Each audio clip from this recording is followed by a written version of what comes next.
2 hours west of Denver, high in the Colorado Rockies, you'll find a 4,000 square foot Ceco building in the final stages of construction. It was designed as a greenhouse, but a very special greenhouse, because very shortly it will become home to a legal marijuana grow-op. Josh, tell me about Ceres Greenhouses. What do they do? We are a highly efficient greenhouse design and build firm.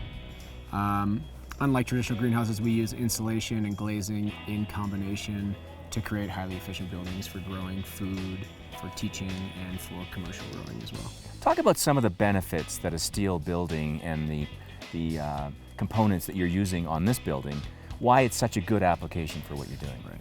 So the first thing is that we have a 42-foot span inside. We have no posts, no columns in the building, which allows the guys, once they start operating the greenhouse, to have totally free workflow. We have galvanized steel beams and we have insulated metal panels. It's a really simple system to put together.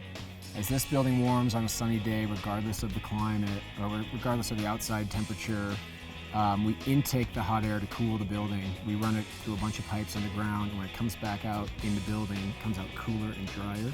So we use it as a cooling device and a humidity control device. So you decide you're going to do a steel building. Now you have to find someone who knows about steel buildings. How do you go about finding that person? So I decide we're going to look towards steel buildings, and I start hunting, and I make phone calls, and the next thing I know, I find Lee with Ceco, and we're off to the races.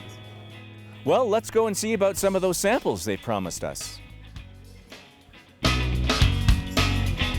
So Lee, you're working in your office 10 to 12 hours a day, as you're typically known to do. And the phone rings, and it's Ceres Greenhouses on the phone. Tell us what happened. Got a call from Josh, and Josh is in the greenhouse business. Kind of gave me a little background on his company, his capabilities, and what they can do. We got to talking about the projects he was looking at doing, and we got to talking that this would be a very good fit for both their companies and ours. Galvanized was important in this particular structure because of the humidity that's going to be created. Absolutely. Yep. Anytime you've got a grow facility like that, you want to make sure there's no exposure to the beams. We also did the insulated metal panel, so it controls temperatures accordingly. These guys can adjust things in and out. Well, let's go and try some of those samples that we've heard so much about, shall we? Perfect. Randy, your relationship with Ceco Building Systems goes back a long time. It certainly does, actually, Mike. It goes clear back to the early 1990s. My dad and I, we were erectors, worked for a contractor out of Mount Pleasant, Iowa, H. Eugene Smith. And it happens to be that H. Eugene Smith, back in the day, was a Ceco builder. This project, it came to Lee and it came to Ceres by way of the client was actually ready to sign a purchase order immediately for a different type of a greenhouse.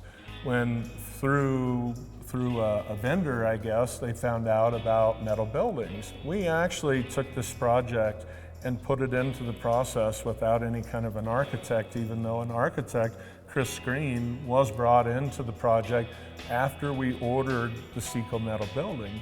When you look at a building initially, you take a look at how that structure is going to work, you take a look at the program data, all the design data, and then say, okay, here's how this works. And once you get there, the team has an opportunity to think about support spaces and whether or not there's enough room. Ultimately, we realized that we needed to put some support spaces on the north side of the building, which necessitated adding a section on the backside. And with a metal building, it's fairly straightforward. Ceco, when we came to Ceco and said, well, wait a minute, hold up the engineering, we need to actually expand the facility. Ceco turned those things around in days. I mean, just absolutely incredible how quick they turned things around for us on the changes. Tell us about the building process itself. There were a number of changes that happened on the fly. That's where Ceco comes in with their ability to be flexible and keep the project moving forward. Absolutely, yeah, and this was a time crunch because we're at 10,000 feet, and winter in Colorado here, it gets awful tough. So, yeah, when they started making some of the changes, engineering, give them credit inside there. They jumped right on it, and we turned things around when they made the addition to the lean-to within a matter of a few days, and they kept the project right online. So. It's very nice and that's the flexibility of a pre-engineered metal building when you can do something like that with it. Do you think that this is an emerging market, given that the marijuana laws across the country are loosening up and they're become legalized in many states now, and pretty soon probably nationally? Absolutely. I think this is something for Ceco to get in on the forefront on, and it's going to be a big market.